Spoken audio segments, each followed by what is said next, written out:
Thai land کے شاہ بھومی بول 88 برس کی عمر میں انتقال کر گئے۔ حکومت نے طویل عرصے تک حکمران رہنے والے بادشاہ کا سوگ 1 سال تک منانے کا اعلان کر دیا ہے۔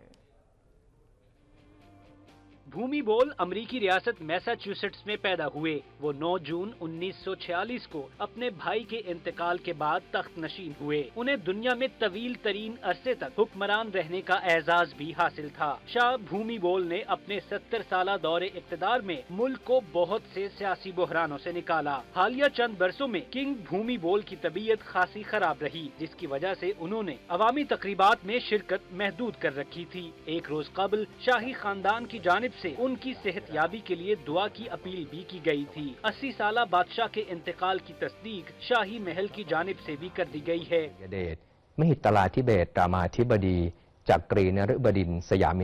بھومی بول کو ان کے ملک کی عوام ایک دیوتا کا درجہ دیتی ہے۔ وزیر اعظم پرایت چن اوچا نے ملک میں سرکاری سطح پر 1 سال کے سوگ کا اعلان کیا ہے۔ ان کی جانب سے جاری بیان کے مطابق ولی عہد شہزادہ وجیرا لونگ کون قانون کے مطابق جلد تخت نشین ہو جائیں گے۔